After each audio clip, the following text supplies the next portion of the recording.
जय श्री कृष्णा। अखंड ज्ञान ज्योति परिवार में आपका स्वागत है। आज हम आपको जानकारी देंगे पाप मोचनी एकादशी व्रत कथा के बारे में।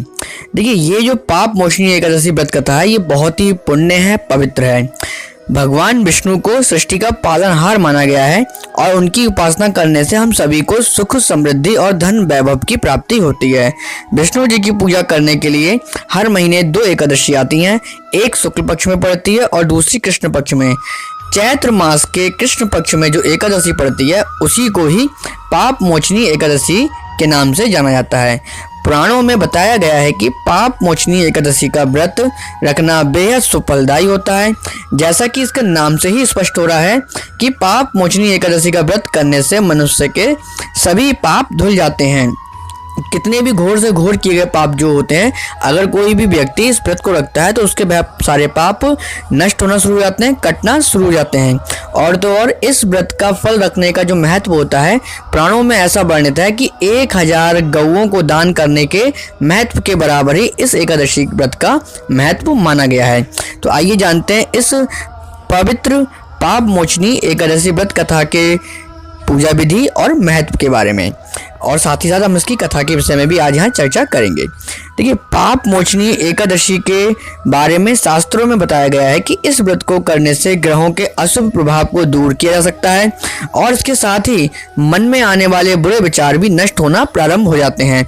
पाप मोचनी एकादशी का व्रत करने वाले जातकों का चंद्रमा भी अति शुभ फल देता है। मान्यता है कि इस दिन भगवान विष्णु की पीले फूलों से पूजा करना सबसे शुभ और उत्तम माना जाता है। कुछ लोग इस दिन पूर्ण उपवास करते हैं तो कुछ लोग इस दिन एक पहर भोजन करके व्रत करते हैं। इस दिन नवग्रहों की पूजा करना भी सबसे अच्छा माना जाता है। इस दिन व्रत करने वाले जातकों को संसार के सभी सुख प्राप्त होते हैं। इसी के साथ साथ इस दिन भगवान विष्णु के चतुर्भुज रूप की पूजा की जाती है।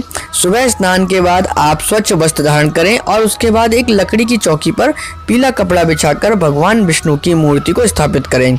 आप भगवान विष्णु के स्वरूप को पंचामृत से स्नान जरूर कराएं और उस पंचामृत में तुलसी का पत्ता अवश्य रखें।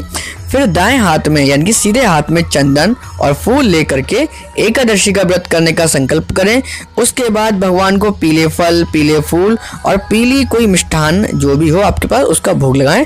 उसके बाद यदि आप सक्षम हैं तो विष्णु सहस्त्र नाम का पाठ करें और भगवान श्री हरि को जनेऊ भी अर्पित करें।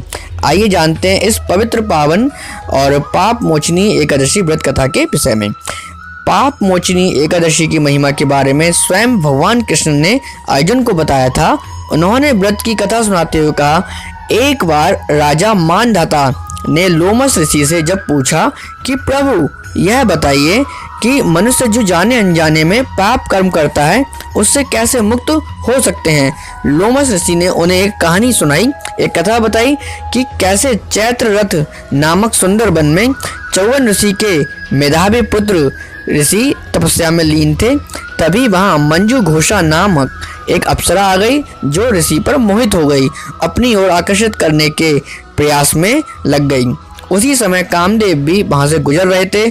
उनकी नज़र अप्सरा पर गई तो उन्होंने भी उसकी मनोस्थिति समझते हुए सहायता की, जिससे अप्सरा अपने प्रयास में सफल हुई और ऋषि काम पीड़ित हो गए।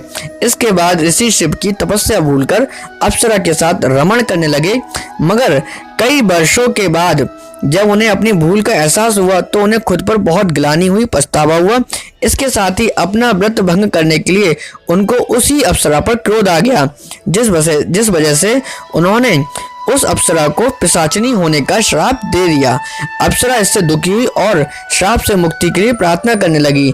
इसी समय देव ऋषि नारद वहां आए और अप्सरा एवं ऋषि को दोनों को इन्होंने पाप से मुक्ति के लिए इस पवित्र पावन पाप मोचनी एकादशी का व्रत करने की सलाह दी। नारद द्वारा बताए गए विधि विधान से दोनों ने पाप मोचनी एकादशी का व्रत किया, जिससे वह पाप मुक्त हो गए और अप्सरा भी पिशाच योनि से मुक्त हुई और अपना सौंदर्य फिर से प्राप्त करने के बाद स्वर्ग की ओर प्रस्थान करके चली गई। तो देखिए, यह थी पाप मोचनी एकादशी की पवित्र पावन व्रत कथा। हम आशा करते हैं कि आप भी इस व्रत को रखेंगे और इस व्रत को करने के बाद इस पवित्र व्रत का फल प्राप्त करेंगे, पापों को नष्ट करेंगे। आशा करते हैं कि आपको ये जानकारी पसंद आई होगी, आपको यह वीडियो अच्छी लगी होगी। तो आप इस वीडियो को लाइक करें, शेयर करें और हमारे चैनल को सब्सक्राइब करें। जय श्री कृष्णा।